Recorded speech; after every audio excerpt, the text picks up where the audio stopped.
buenas tardes, sean bienvenidos a Granada TV. Son ahora mismo, se los digo, las 6 de la tarde, cuando comenzamos una nueva aventura, un nuevo día que nos va a transportar a muchos lugares. Y hay muchos temas, no sé si decir trascendentales o misteriosos en alguna ocasión. En fin, vamos a llenar de literatura, de poesía, de historia, de actualidad, de todo el programa de hoy, porque tenemos ganas de anunciarles también que la semana viene cargadita. Ya les tenemos que dar las gracias por ayer, por su fidelidad con las fiestas de Santa Fe, las capitulaciones que nos hicieron súper felices, estuvieron ahí pegados al televisor. Y hoy volvemos con más cositas. ¿Con qué? Pues como siempre lo descubrimos en nuestro sumario.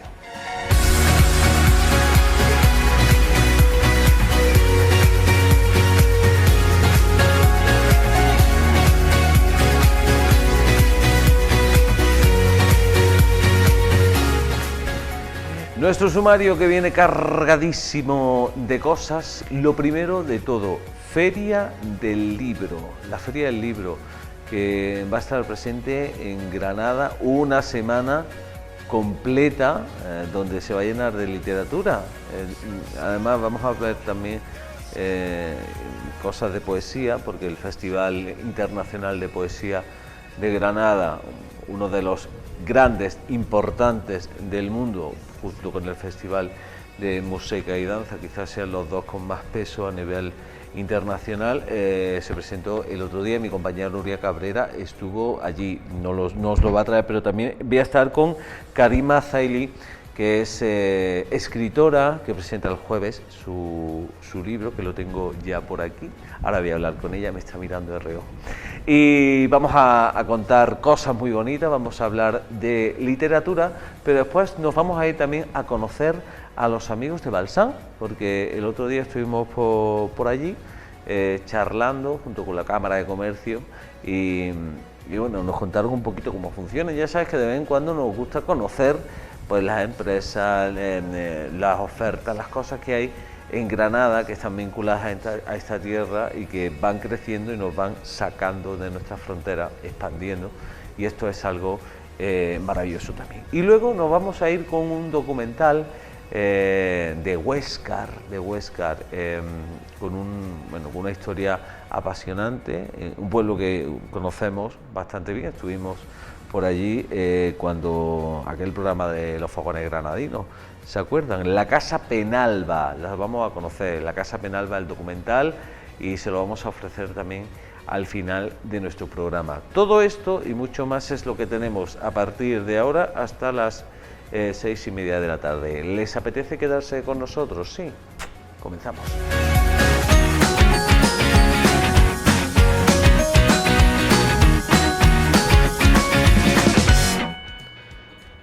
Miren, a mí, esto es lo primero que hago cuando veo un libro, olerlo, porque es que me encanta. Además dicen que el otro día estuve escuchando un podcast donde decía que leer libros, no a través de la tablet o del móvil, que está maravilloso, genial, la lectura siempre es fundamental, pero leer libros como tal, en papel, ayuda a activar según qué zonas del cerebro, ayuda a activar la segregación de hormonas beneficiosas para la salud. Y bueno, quizás sea porque nos aportan más que la imaginación, nos ayudan el tacto, el olor. Todo esto vamos a hablarlo ahora mismo, porque tengo aquí una oración sin Dios de Karima Zaili. ¿Karima Zaili o Zaili? Ciali. Ciali. Soy horrible, soy lo peor. Usted me perdona y tú también, Karima, ¿Cómo estamos? Buenas tardes. Buenas tardes. Gracias por la oportunidad de hablar de una oración sin Dios. Hombre, siempre que sea hablar de cultura, a mí me encanta y es maravilloso. Yo no sé si tú también lo primero que haces es leer un libro. Yo intento embargarme de los libros nuevos y viejos y la verdad que no había escuchado eso, pero estoy segura de que debe activar una parte emocional del cerebro muy importante. Hombre, es que quieras que no, son Otro tipo de sensaciones las que nos produce leer un libro, no tener los destellos de luz, ¿no? Desde luego. Yo espero que no se pierda este contacto con el papel y que además es algo con lo que hay que crecer y que las pantallas no terminen por sustituir al 100% el libro, ¿no? Yo aquí me pongo yo un poco místico con todo el tema psicológico y demás historias, pero es verdad que si nos fijamos en los niños pequeños, siempre reaccionan ante un sonido, ante la luz o ante el movimiento.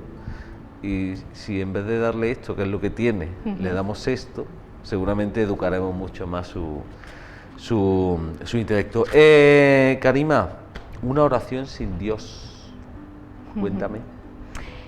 Bueno, pues este libro nace de una situación un poco anecdótica, porque estaba en el aeropuerto de Barcelona a punto de volar a Gran Canaria, que es donde vivía en ese momento, y llegué tarde y por un motivo u otro pues el avión terminó además retrasándose muchas horas. Y sentada en el aeropuerto empezó a surgir lo que cuento en Una oración sin Dios. Qué bonito. ¿Por qué una oración sin Dios? Me ha dicho, antes de comenzar el programa, yo hablaba, le decía, una oración sin Dios, y le preguntaba, oye, qué curioso, y dice, pues me ha costado encontrar el título. Sí, quizás fue de lo más complejo, ¿no? O sea, encontrar este título que se ajustara a la historia, que intentara abarcar, digamos, toda la historia, pero sin tampoco dejando ese misterio, ¿no?, necesario para el lector. Eso costó mucho de encontrar, pero luego me di cuenta que había dos elementos importantes, ¿no?, en esta historia, que son Dios y, por otro lado, la madre, ¿no?, que es uno de los personajes importantes en esta historia. Entonces, para mí Dios y la madre son como dos personajes, dos elementos que generan misterio, que despiertan misterio, ¿no?, una relación a veces de incomprensión, y que luchamos casi toda nuestra vida por intentar entendernos con esos dos elementos. Entonces, quise de alguna manera poner el foco realmente en uno de esos elementos, en Dios, en el medio que usamos para acercarnos a Dios, que no deja de ser la oración, y a la vez con esa negación sin Dios intento poner a la madre ahí un poco en el inconsciente de este título, ¿no? Qué bonito. Si tuviéramos que preguntar, si me tuvieras que hacer una sinopsis del libro, evidentemente sin destriparlo, claro. Claro, eso lo dejo evidentemente para la gente. Hay que leerlo y hay que comprarlo físicamente, ¿eh, señores? Aquí nada de... ¿Se puede descargar también? ¿Perdona? ¿Se puede descargar también? De momento solo está en formato papel. Muy bien. Un check verde para ti, ¿eh? Muy bien. Doble check azul. Sinopsis, dame una sinopsis del libro. Pues aquí hay un protagonista, aunque he hablado de Dios, la madre, como dos personajes, vamos a decir, importantes en la historia, pero realmente el personaje central es un chico joven, Morat, que crece en Barcelona, que de hecho nace en Barcelona, pero es de origen rifeño, y narra toda su historia, digamos, que al final abarca muchas capas de la realidad, ¿no? Es decir, abarca la sexualidad, la política, la identidad, su sitio, digamos, en una sociedad que le acoge, pero en la que también debe lidiar con la precariedad. En fin, yo creo que es una historia que a partir de este personaje entrama muchas realidades y todo, digamos, va rodando sobre un centro, que es la madre, que es la que dirige el poder, digamos, que hay dentro de la familia, que dirige todos esos lazos familiares y que evidentemente ejerce un papel muy importante sobre el protagonista. ¿Y Dios? Y Dios...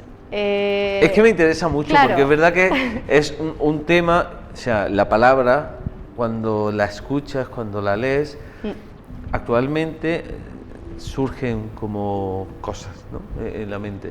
Claro, soy consciente de que quizás hablar de Dios en un contexto, digamos, como en el que vivimos actualmente, mucha gente joven está como muy desvinculada, ¿no?, quizás de Dios o de la oración, es decir, son mundos que le quedan muy alejados, ¿no? pero es verdad que cuando naces en una familia, en un contexto como puede ser el musulmán, en el que la religión tiene cierto peso, evidentemente todavía, y más o menos peso puede tener, pero está presente, digamos, en la familia. Yo creo que una persona, y conozco de primera mano esa realidad, evidentemente, por eso la uso en el libro, Dios ejerce, digamos, una influencia constantemente en tu relación con el mundo, ¿no? Entonces, por eso creo que el título, merecía que el título apareciese ese elemento central. Quizás si a Dios lo ponemos, me estoy poniendo metafísico, pero porque es que ella me transmite estas cosas. Si ponemos a Dios, en vez de ponerle Dios, lo llamamos Dios, Alá, Yahvé, Madre Naturaleza, Universo, en lo que cada uno quiera creer, quizás estamos demasiado desconectados en el sentido de que nos desconectamos los unos de los otros, ¿no? Yo creo que sí, o sea, yo, claro, solo te puedo hablar de cómo he vivido yo esta relación con Dios, evidentemente desde mi contexto, ¿no? Entonces, yo creo que es necesario ese vínculo que vaya más allá, digamos, de lo puramente terrenal, pero de alguna forma esta historia del libro lo que intenta mostrarnos es que incluso en lo terrenal se puede encontrar ese elemento sagrado o divino, ¿no?, que estamos buscando, y que muchas veces no es necesario que esté mediada por ninguna religión o por ningún dogma o por ninguna leyes morales, ¿no?, sino que existe esa necesidad individual de construir la relación con lo sagrado, con lo divino, ¿no? Y tal vez ese sea el camino, digamos, para volver a dialogar con Dios desde lo más terrenal. Oye, no está mal lo de, además me fijo también en lo de oración. Ayer estaba escuchando, ahora parece que se ha puesto de moda esto del mindfulness. Mindfulness, respiración consciente, meditación, oración. Al final es intentar desconectar del pasado, del futuro, intentar centrarte en algo, sí. Y creo que es algo muy importante también.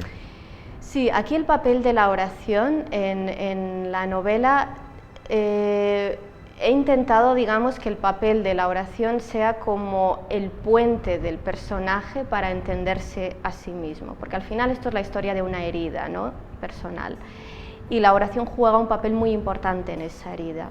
Entonces, ir a esa oración, que el lector irá descubriendo de qué se trata esta oración, parece el camino hacia la herida, hacia esa marca, digamos, que ha quedado en el individuo y que hay que sanar, pero a la vez es el camino para recobrarse, ¿no? Entonces yo creo que sí que lo conecto bastante con estas modas quizás que hay actualmente. Qué maravilloso, oye, claro, necesitan moda, ¿eh? Yo pienso que cualquier camino, digamos, que ayude a la búsqueda y al encuentro, digamos, interior de cada uno, eso es bienvenido. Evidentemente cada uno tiene que lidiar consigo mismo, consigo misma, y encontrar ese camino. De historias va el asunto. Ahora vamos a hablar de tu historia también, que quiero conocerte un poquito más. Pero claro, ¿por qué está aquí Karima? Porque el jueves presentas Feria del Libro. Eso bueno, la preferia del libro. Preferia, es justo el día anterior, Eso es como el Corpus, o la Feria de Sevilla, que viene ya, el pescadito del sábado, pues ya hay gente que está preparándose para la preferia, porque la Feria del Libro va a ser desde la última semana de abril, donde Granada se va a llenar, se va a pintar, se va a escribir de literatura y de libros, que huelen maravillosamente. Y tú el jueves, en la preferia del libro, presentas tu libro. Eso es, en la Biblioteca de Andalucía, a las 7 de la tarde. La verdad que es un sitio maravilloso, las maravillosas bibliotecas, y espero ver ahí a la gente que se anime a leer, o que se atreva, yo diría, a leer este libro también. 41 ediciones de la Feria del Libro. También estaré en la caseta de la librería Balkis y la caseta 47 de Les Otras Cosas, así que en algún punto nos cruzaremos. Oye, ¿cómo te ha tratado la feria? Muy bien, la verdad que muy bien, y luego creo que a mí siempre la primera vez que pisé la feria de Granada, la verdad es que me sorprendió. No estamos hablando del Corpus, es que claro, hay gente que tiene muchas ganas de fiesta. Estamos hablando de la Feria del Libro. ¿Te sorprendió? Me sorprendió, sí, porque realmente tiene una envergadura que no me esperaba y que además yo creo que también hace un poco de honor a lo que es esta ciudad, ¿no? Antes lo comentábamos, que es una ciudad de letras, que es la ciudad de la literatura, y entonces la feria que esté a la altura de todo eso me parece que es lo suyo, ¿no? ¿Tú llegas a Granada cuándo? Yo llevo 1 año y medio en Granada. 1 año y medio, sí. Llevas aquí. Sí.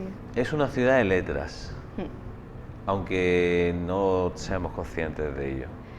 Tal vez dentro de la ciudad no se viva así, aunque es verdad que se empuja mucho en esa dirección, porque creo que es una ciudad que se mueve mucho en la dirección, digamos, de abarcar lo que es la cultura de Granada, pero yo que vengo de fuera de esta ciudad, creo que hay que fomentar, no solo eso porque sea necesario fomentar la cultura, porque sea bueno, sino porque es que esta ciudad, sus raíces están sumergidas, ¿no?, en lo literario, en las letras. De hecho, yo me he venido a Granada para esto, básicamente, ¿no?, para escribir y para hacerme un espacio en esta ciudad. Entonces, para mí era la ciudad de referencia. Yo, antes de comenzar el programa, hablaba con Karima y le decía una cosa, pero había una parte que no se la decía. Te voy a decir la que no te decía. Me hacía mucha ilusión pensar que era una de esas viajeras románticas que pasaban por aquí, y me decía, viajera soy, romántica no. Pero me refiero a los viajeros románticos porque son esos que durante siglo XVIII, siglo XIX, principios del XX, comenzaron a llegar a Granada y a descubrir una fuente de inspiración insaciable, que me alegra que estés aquí porque tú también la has descubierto. Sí, yo creo que eso nos conecta a todos los viajeros. Es que seamos románticos o no, ya no lo sé, evidentemente. Romanticismo por la época, pero sí, sobre todo. Entiendo por dónde va, ¿no? Entendido, digamos, como estilo literario, como estilo de vida incluso. Pero bueno, sí, claro, hay que partir de la idea que lo que me conecta también con el viaje y con el movimiento ya es de alguna manera cómo me relacioné con el viaje desde el minuto casi 1 de nacer, ¿no? Entonces, eso ya está dentro de mí, esa necesidad de moverme, ese nomadismo un poco congénito de la gente que viaja, ya está arraigado en mí. Entonces, ¿cómo no conecta? Es inevitable, ¿no?, para mí, conectar con ese sentido del viaje a la hora de escribir y a la hora de crear. Quien me conoce sabe que yo uso mucho lo de las primeras veces, ¿no? Me encanta. Y me encanta conocer las primeras veces de la gente. La primera vez que pisas Granada. Bueno, no, miento. Vámonos para atrás. La primera vez que tienes conocimiento de Granada. Pues yo creo que esto fue, fíjate, casi tengo el recuerdo, ¿no?, muy borroso evidentemente, pero lo recuerdo en una clase de historia en primaria, que me acuerdo que había una imagen de la Alhambra, porque claro, evidentemente el dato era pues la famosa Reconquista, la llegada de los Reyes Católicos. No recuerdo exactamente, ¿no?, de qué iba la clase, pero sí recuerdo esa imagen y haber leído en la ciudad de Granada, ¿no? Entonces, siempre decía para mí, ¿no?, ya desde ese momento quizás inconsciente, pero luego ya con más conciencia de que algún día tenía que ir a Granada. ¿Y cuando llegas? ¿La primera vez que la pisas? Fue antes de instalarme, claro, aquí de alguna manera, no sé si definitivamente, pero al menos instalarme aquí fue antes. Fue en un viaje que hice, me acuerdo, con un viaje en caravana que hice en su momento, con unos amigos, porque en esa época estaba viviendo en Valencia, y decidimos hacer un viaje hasta Portugal, pasando por Granada, y claro, yo estaba solo con la obsesión de ver la Alhambra, ¿no? Desde cualquier punto, no me importaba desde dónde, pero quería ver la Alhambra, porque yo creo que eso sí lo llevamos un poco integrado, ¿no? La gente de origen marroquí, la gente que tiene un vínculo, digamos, histórico con esta ciudad, aunque estemos hablando de más de 500 años, ¿no? Pero yo creo que sigue latente dentro. Incluso mi padre, ¿no?, que te estoy hablando de un hombre pues nacido en el Rif, con una educación muy básica, hay ese eco de Granada, ¿no?, y de ese territorio que de alguna manera pues todavía vivimos como conectados a ello. Me surgen preguntas, que me encanta curiosidad. ¿Qué conexiones culturales o de estilo de vida encuentras entre Marruecos, entre el Rif, que es la cultura, tú decías, de tu padre, y la de Granada?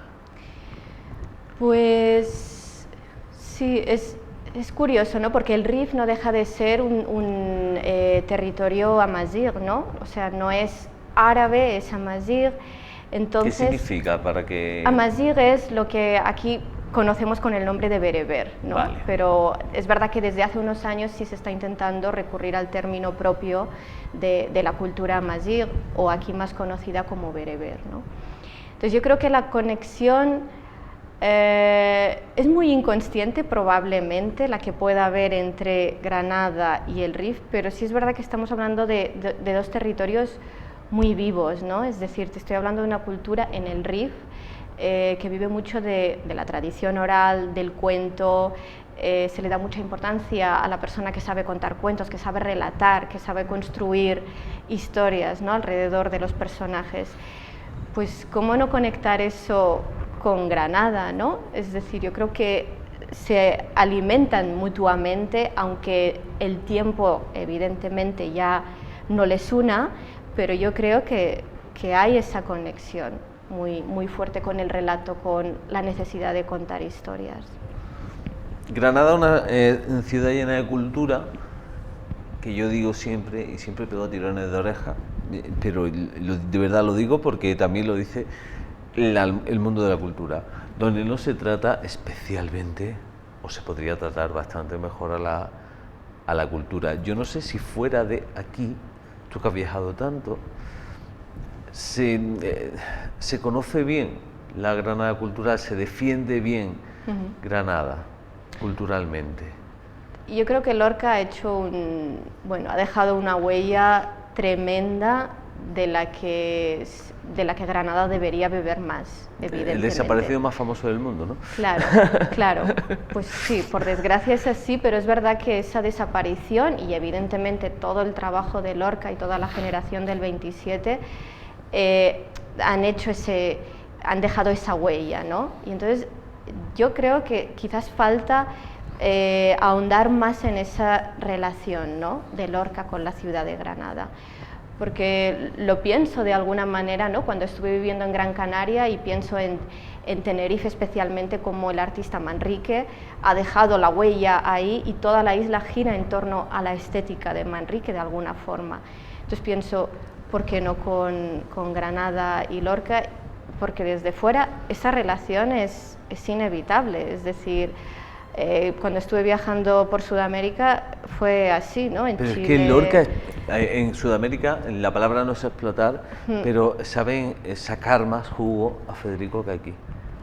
Puede ser, puede que sea un profeta, digamos, que evidentemente su palabra sea como más, haya adquirido más resonancia en otros territorios y no en el suyo, ¿no? Pero siempre pasa, ¿no? Un poco, es decir, siempre pasa sobre todo cuando el artista sigue vivo, ¿no? O sea, tal vez hasta después digamos, cuando ha pasado por su vivencia, solo después de muerto muchas veces se valora, ¿no? Al artista, y eso tal vez Granada como ciudad debería tenerlo más en la conciencia. Casi 90 años de la muerte. Sí, claro, desde luego, sí, sí, sí. Es que antes se lo decía a Karima, Granada la compara siempre con las cartas de los restaurantes, donde hay tanto que no sabes dónde elegir. Te hablaba de la generación del 27, Lorca, Falla, Fernando del Río, Hermenegildo Lán, yo qué sé, tanta y tanta gente, Damas Alonso que venía aquí, Joaquín Sabina que ha estudiado en Granada, el mundo de las letras, el mundo de la cultura, Antonio Gala ha escrito libros paseando por las calles del Albaicín, o sea, y aquí no somos, no sé, hay algo que hay que hacer. Bueno, yo espero que no solo sean las instituciones, porque claro que las instituciones tienen un papel evidentemente a la hora de fomentar la cultura, pero yo espero que también la gente lo pida eso, porque muchas veces si no lo pedimos nosotros, que somos los que vamos a alimentarnos de esa cultura, no sé hasta qué punto, ¿no?, institucionalmente a veces eso va a caer, ¿no?, va a parar a algún lugar esa necesidad de devorar cultura, ¿no?, de alimentarse de la cultura. Es un equilibrio un poco curioso, ¿no?, porque hasta que no se vive realmente, no se pide, las instituciones quizás pues no promueven eso, ¿no? Después de una oración sin Dios, ¿qué? Bueno, vamos a empezar con una oración sin Dios primero. Bueno, venga, vale. Habrá que darle Te lo tirón, compro. claro, pero bueno, sí que es verdad que soy habitual colaboradora de otros medios, con lo cual sigo en ese sentido. Y ahora sí que estoy preparando un poemario, pero bueno, va a otro ritmo.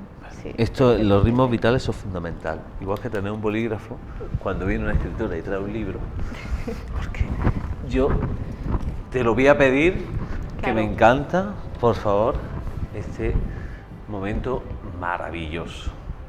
Mira, si me lo das que escriba ahora. Mucho mejor, sí, ¿verdad? Sí, ya está.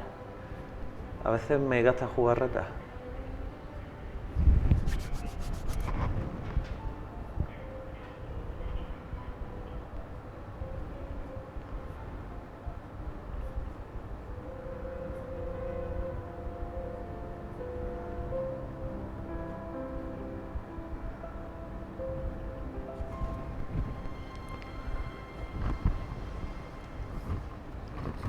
¿Lo leo? Claro. No me he puesto la gafa. ¿Me podéis bajar la gafa? Es broma. Dice Parajero, la primera entrevista de este libro. Nacido para Granada. Se me había confundido con la N. Nacido para Granada, Karima. Muchas gracias. Un placer. Karima. Mucha suerte. Gracias. Y que siga regalándonos olores a literatura como este. El jueves, en la Biblioteca de Andalucía, en la preferia del libro, se presenta este libro, Una oración sin Dios. Y ya saben, la última semana de abril, Granada está vestidísima. Sevilla está vestida de feria, de farala y de cosas que yo tengo ganas tremendas. Pero Granada se viste de literatura y ya saben, hay que pasear, hay que andar y ver, comprar y leer, cultura, consumir. Karima, muchas gracias. Gracias a ti. Señores, nosotros nos vamos a ir un momentito, nada, 3 segundos a publicidad y en nada estamos de nuevo aquí, que les tengo que anunciar todo lo que viene. Yo les aviso, vaya, una bolsita de esas que se hacen en el microondas de palomitas, en las medias, cuando ustedes dejen ya de escucharlo, lo cortan porque si no se le queman y preparan las palomitas porque vienen cosas. Volvemos.